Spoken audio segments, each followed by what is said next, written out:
The Ranger is among the classes that I was the most eager to see the reveal of. It's always been a personal favorite of mine, and we had seen multiple versions of it throughout the Unearthed Arcana process. Well, now it's here, and I have some thoughts. Let's get into it. I'll start off by saying that this video is not sponsored by Wizards of the Coast, and I do not have an advanced copy of the player's handbook. Everything we're discussing here is based on impressions from the reveal video, combined with what we learned in the playtest and how the experience has changed from the 2014 version of the class. And I'm also currently on a quest to hit 10,000 subscribers by the time that the new PHB comes out in September, and I've been pouring as much work as I can to stay up to date with everything. So if you want to help support me, I would really appreciate a sub to the channel. Thanks. The first change the class receives comes right away at first level, where Rangers now immediately gain access to spellcasting. This was a change that we saw experimented with during the UA cycle, and we saw it confirmed with the Paladin as well, so I was fully expecting to see this change carried forward, so no surprises here. Conceptually, I think this was a good move as it allows players to begin to play with spellcasting a little bit earlier than normal, which is something that many Rangers often don't get that involved in because of how restricted their spell list is. But they've made some decisions here that I think are at odds with the design goal, but we'll get to that in a little bit. In reality though, spellcasting comes online at first level to support Hunter's Mark, which the class now heavily revolves around. I have a lot of thoughts about that, but we'll get to it once we finish the base Ranger class. Next up is the Favored Enemy feature, which has been completely redesigned from what we saw in 2014. There's no more selecting of an enemy type, no more advantage on survival checks, and no more free language. Instead, the feature lets you always have the Hunter's Mark spell prepared, and allows you to cast it twice per long rest without expending a spell slot. The number of free casts also increases as you level up. Here's the thing about Rangers though, and what a big part of what led them astray in 2014 was. A big part of what the original class was designed around is something that is largely trivialized by most groups during actual play. Whether it was foraging or tracking or scouting or whatever flavor and value that might bring to a certain player, it just isn't something that most people seem to enjoy. What this means is that focusing on it in a campaign to appease your Ranger player and have them get use of their feature often comes at the expense of the rest of the group, which is just unfortunate. Now, yeah, obviously there are going to be groups of players who thrive on that experience, but clearly it was not the case for most people. This explains why so many of the old core Ranger features have been so drastically changed. Also at first level, Rangers get Weapon Mastery like we have seen virtually every other typically weapon-wielding class get so far. This is a feature which will definitely aid in the Ranger's ability to have interesting choices with their weapons, and will be an overall boon to the class. At second level, Rangers get the new feature, Deft Explorer, though it's not that new. This is a feature that's been ported in from Tasha's Cauldron of Everything to some degree. Now you get it at second level rather than first, and it provides you with an expertise in a skill that you have proficiency in, and also lets you choose 2 languages to learn. Additionally, the old bonus options that it granted as you leveled up in Tasha's have just been broken out into their own features, which we'll see a little bit later on. Rangers at second level also continue to gain a fighting style, though now it is not limited to that smaller curated list that we saw in 2014 or in the playtests. Instead, they can pick from the full set of fighting styles and have the option to select the Druidic Warrior option, which gives them access to 2 Druid cantrips. Next at 6th level, Rangers get Roving, which was one of the sub-features inside of Deft Explorer from Tasha's.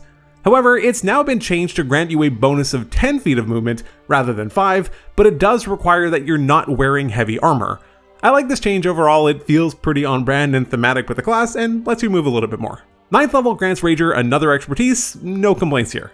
At 10th level, Rangers get the Tireless feature, which is yet another one from Tasha's. The feature is nearly unchanged, except that the amount of times that you can grant your temporary hit points is equal to your Wisdom modifier, rather than it being tied to your proficiency bonus. This is consistent with a common trend that we saw throughout playtesting of untying things from the proficiency bonus, and it's a move that I am in favor of as it helps prevent certain multi-class options from being as abusable from a single level dip due to the fact that the features don't automatically scale regardless of your investment in the class. At 13th level, we see another new feature, Relentless Hunter, which is an improvement to your Hunter's Mark spell. It makes it so that the damage dealt to you can't break your concentration on Hunter's Mark. As a result, you can only break concentration on it if you become incapacitated or die. At 14th level, we get another feature imported from Tasha's, Nature's Veil. This feature allows you to become invisible as a bonus action, which lasts until the end of your next turn instead of the start of your next turn. It can also be used a number of times equal to your Wisdom modifier rather than your proficiency bonus yet again. This is so much better than the old Vanish feature, which, while very flavorful, was something of a mechanical nightmare and required you to jump through too many hoops to make it work.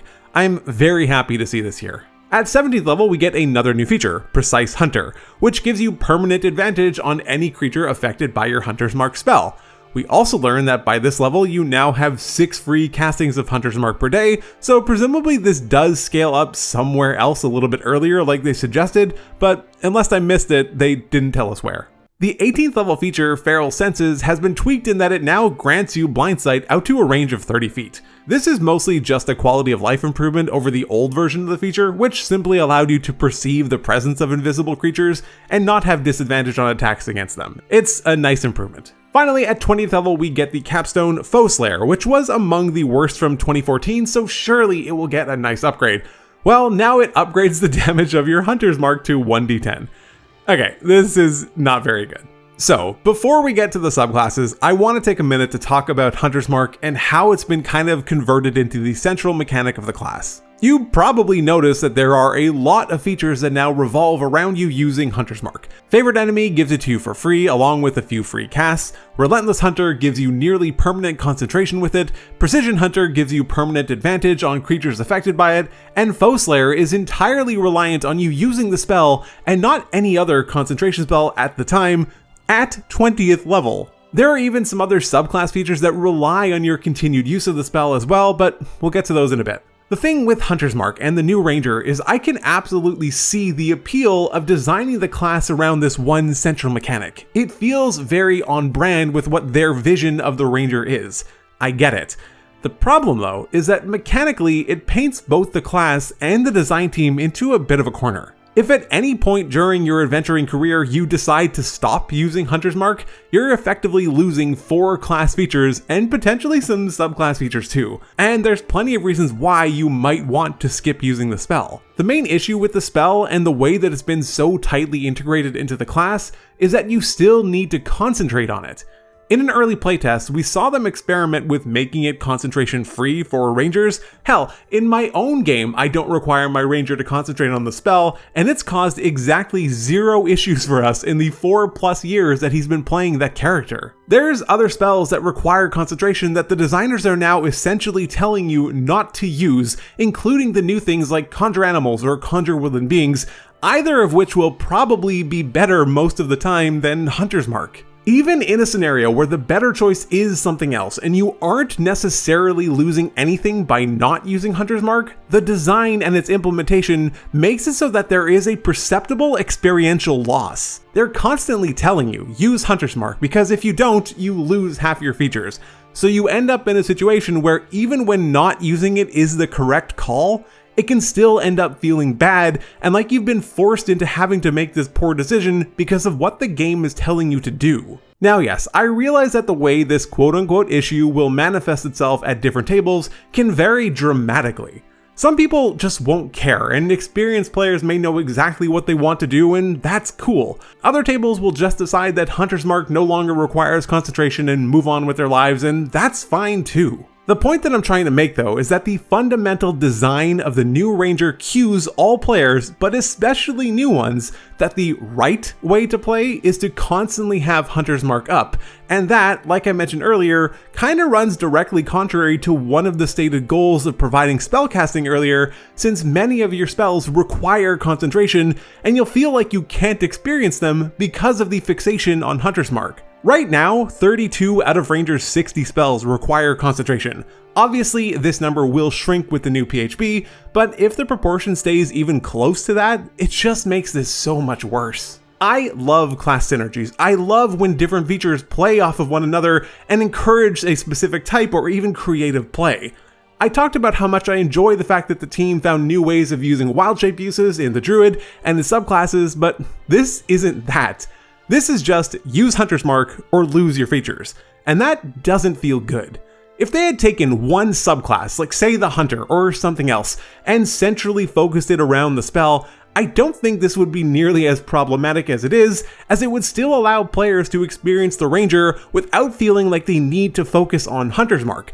But if they wanted to, they could take that subclass, and they could. And to be clear, I think for someone that wants a ranger focused around using Hunter's Mark and all the benefits that come along with it, this sounds incredibly fun and will fulfill that fantasy for sure. I'm just not so confident that it should have been in the base class rather than a subclass. I will say that overall, the new Ranger is substantially improved from the version that we saw in 2014, like, it's not even close. I'm just disappointed to see how heavily the class is focused around a single concentration spell. Okay, let's move on to the subclasses. Starting with the Beastmaster, we learned that essentially everything that we saw both in the playtest and in the revised version from Tasha's has been ported over into the 2024 book. The templates for the Beasts of the Land, Sea, and Sky have officially been moved from Tasha's into the new PHB, and you have the ability to command your Beast Companion using a bonus action rather than an action, which on its own goes so far to improving the overall power of the subclass, and truly does help sell the vision that you and your Beast Companion work in tandem. The Bestial Fury feature has been improved to not only grant your beast the ability to make 2 attacks, but it also gets to benefit from your Hunter's Mark spell being cast on a creature. Again, here's another subclass feature providing you with more reasons to feel like you need to stick with Hunter's Mark, as it would be the 5th feature you lose. Everything else, including the 15th level share spells feature, seems more or less the same, though perhaps there are some small wording changes. I do think the new Beastmaster will be significantly more fun to play than the old version from 2014 was, and a slight improvement over what we saw in Tasha's. The next subclass they discuss is the Fey Wanderer, and we didn't get any real specifics about the class, other than a few vague references to things that it had in Tasha's Cauldron of Everything, where the subclass made its first appearance. I heard that in his video, Treantmug references something that was not discussed, and suggests that one feature in the Fey Wanderer has been significantly buffed, but he didn't reveal what it was. Though obviously I don't know what it was, my guess would be that it's an update to Beguiling Twist, as we've seen just about every feature so far that was based on Charmed and Frightened conditions has been updated to in at least some capacity. Next up is the Gloom Stalker, which seems to have mostly moved into the book with the changes that we saw from the playtest. First up is Dread Ambusher at 3rd level, and while most of the effects that it had did carry over even from Xanathar's, the big change is that you no longer gain an additional attack on the first round of combat. The ranger in my party that I mentioned earlier is a Gloom Stalker, and I can attest that its first round of combat can be extremely deadly. Nerfing this was probably the right call, and it now lets you deal 1d8 psychic damage when one of your attacks hits and potentially fear a target. You can use this feature a number of times equal to your wisdom modifier. Side note, there seems to be a lot of things that rangers can now do an amount of times equal to your wisdom modifier. I worry that that will get very confusing very quickly. The 11th level feature, Stalker's Flurry, seems to have changed from the playtest and has significantly changed from Xanathar's. It no longer lets you have a second attempt when you miss an attack, and they seemingly have removed the sudden strike option that we saw in UA6 in favor of scaling the psychic damage from Dread Ambusher to 2d8. Finally, the 15th level feature, Shadowy Dodge, has seen some improvements too, in that it no longer requires the attack to not have advantage, you can now just impose disadvantage. And if the attack subsequently misses, you're then able to teleport away up to 30 feet. Overall, I still think that the Gloom Stalker is in a very good spot. I think it's probably less powerful than the version from Xanathar's, but I also think that that's probably a good thing. This leaves more room for design space for other subclasses without them needing to be insanely powerful to keep up with the Gloom Stalker. And the final subclass is the Hunter, which has been heavily reworked for 2024. One of the most interesting elements of the 2014 Hunter was all the choices that you got to make as you leveled up. But, counterpoint, one of the worst elements of the 2014 Hunter was all of the choices that you got to make as you leveled up.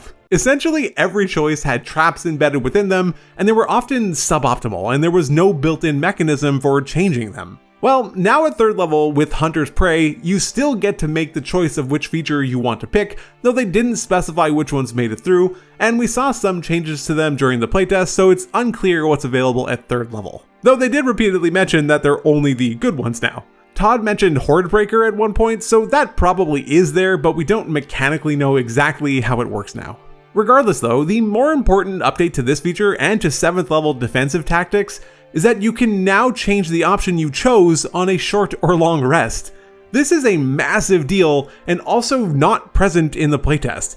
This truly leans into the flexible hunter knowing what tools will serve them best, and I think it's an amazing upgrade. Jeremy Crawford does mention that the multi-attack defense and escape the horde are the choices for defensive tactics, but again, we don't know if they're the only choices or if they'll work like they did in 2014 or if they've been changed. Next up is the 3rd level feature, Hunter's Lore, which we saw from the playtest. This feature lets you, on a creature affected by your Hunter's Mark, know if they have any resistances, immunities, vulnerabilities, or conditioned immunities, and if they do, you know what they are. This is a feature that feels very good and flavorful at the same time, but again, relies on Hunter's Mark, and like I said earlier, if they had restricted that to one subclass, I think it probably could have been pretty cool. Oh well. Next, at 11th level, is a feature that didn't get a name, but allows you, when you deal damage to an enemy affected by your Hunter's Mark, to deal damage to another creature within 30 feet of it. Yet again, more reliance on Hunter's Mark. Finally, the 15th level feature, which also didn't get a name, allows you, when you take damage, to use your reaction to gain resistance to that damage type and have it until the end of the current turn. This has the potential to be very strong, as so many creatures have multi-attack at high levels, and if you do this on the first attack, provided that each of the multi-attacks deal at least some of the same damage, you'll be taking half damage the whole way through, which is really good. The Hunter looks like a massive improvement over its 2014 self. I don't really think that there's any way around it. Letting you change your Hunter's Prey and defensive tactics choices on arrest was a great move. Overall, I feel incredibly conflicted about the Ranger. If I ignore the Hunter's Mark reliance, which is basically impossible, the class is so much better than what we saw in 2014. It's honestly still even better than the already massively improved version from Tasha's, albeit just not as much. I want to love the class. I really enjoy Rangers. I remember when we were waiting on UA8 to come out, and everyone was expecting to see a final pass on the Ranger because the 2 previous versions we had seen were so wildly different. We're all expecting to see the Ranger make a final appearance, but it didn't. And the design team was so confident that they knew exactly what to do with the class, but I'll be honest, this ain't it. I tend to make an effort to be positive about as much as I can on my channel, but I really do think the design focus to be so heavily built around one singular concentration spell that you still need to concentrate on was a huge whiff. And for those who are going to comment and say just remove concentration, that's not the point. We are evaluating the text as written and what it will mean for everyone, but especially new players who might not feel as confident or comfortable making changes like that. I want to love the new Ranger. It's so much better. I'm just not sure that I can. Thanks so much for taking the time to watch this video. If you enjoyed it, consider subscribing to help me reach that goal of 10,000 subs by the time the new PHB comes out in September. Check out some of my other D&D videos, but otherwise, take care.